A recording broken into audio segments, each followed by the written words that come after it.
I'm Aliya, and I'm one of the postdoctoral fellows here for the year.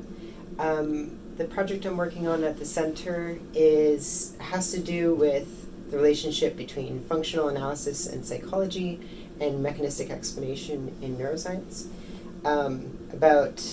Over a decade now ago, Gualtiero Piccinini and Carl Craver argued that functional analysis in psychology is an incomplete version of mechanistic explanation in neuroscience.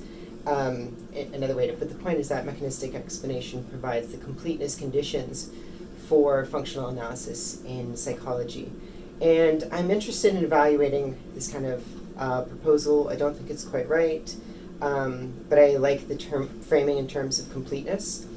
So I'm going to be working at this idea from both the functional analysis end and the mechanistic explanation end.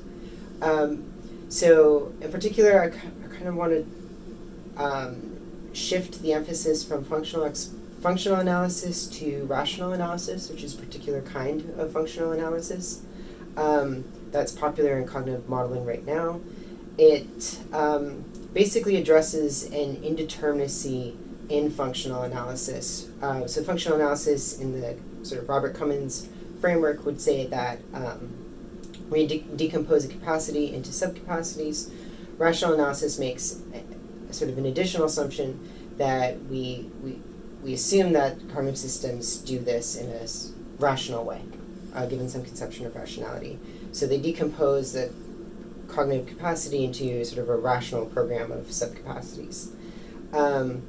And so I'm interested in evaluating that particular how to formulate rational analysis so it is consistent with worries about overfitting, which I think are genuine problems for certain formulations of rational analysis, and not for others. So I'm going to try to draw a distinction between those two things. And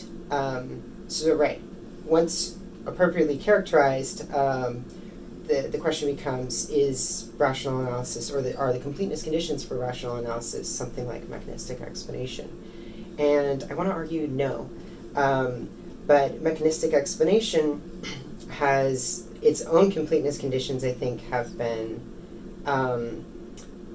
arguably misconstrued or I think too narrowly construed. So the other part of my project tries to argue that the things that we've been calling mechanistic explanation are sort of different from the interventionist story that Carl Craver and others have given. In particular, Craver et al. Would say that on mechanistic explanation, the completeness conditions are the mechanism, or what's causally between inputs and outputs. And I want to argue that that's defines things a bit too narrowly. When we want mechanistic explanation of task performance, we want mechanistic explanation of task performance as such, right? We want sort of an understanding of how a mechanism implements a solution to a task.